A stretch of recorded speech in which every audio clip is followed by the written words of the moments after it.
God will protect me. Here's how religious Americans view the coronavirus pandemic. Follow HAYLEY FOWLER.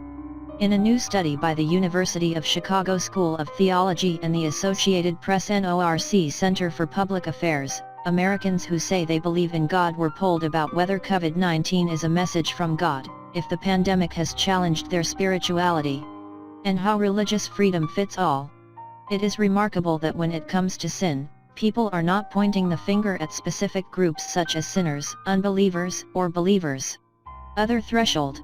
They also don't look for natural causes. David Nierenberg, Dean of the University of Chicago's Theology Department, said in a press release. People are pointing the finger at governments.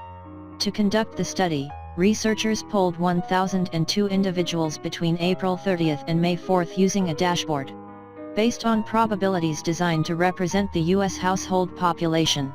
Surveys were conducted online or by phone in both English and Spanish with a margin of error of plus or minus 4.2 percentage points at the 95% confidence level, according to the study.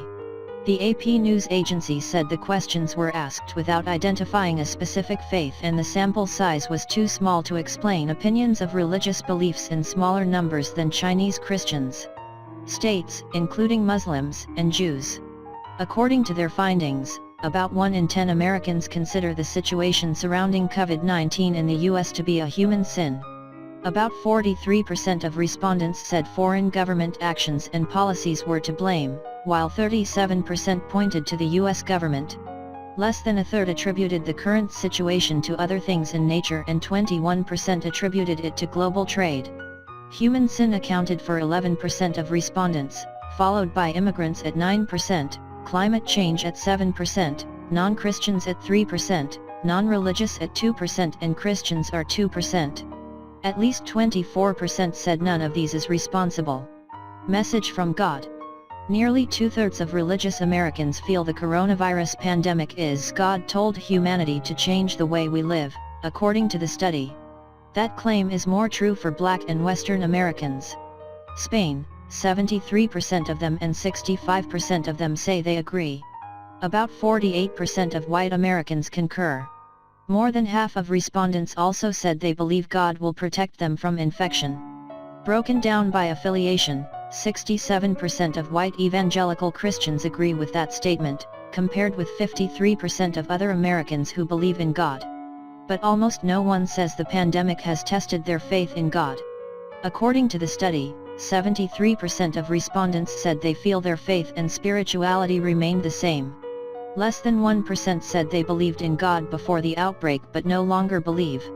Black Americans, who have been affected by the coronavirus, are more likely to say they doubt God's existence because of the virus, AP reported. While most Americans agree that some restrictions are essential, some say it conflicts with their constitutional right to religious freedom, the study found. The data also reveal that Americans have nuanced views about balancing public health and safety with the protection of rights such as freedom of religion and assembly, the researchers said in the report. Meeting. Religious adults are more likely to support protests against shelter orders than non-religious people. About 51% of respondents said in-person services should be allowed in some form, but only 9% said they were completely unrestricted. Exactly half of the respondents also said that public demonstrations and rallies should not be allowed. The researchers said, very few Americans believe that restrictions on religious activities should be allowed. Churches designed to slow the spread of the virus are a violation of religious freedom, but they are more likely to think that a complete ban on services is an offense than restricted services. The U.S. Constitution guarantees the free exercise of religion under the First Amendment, but most legal experts agree that is not without restrictions, McClatchy News previously reported.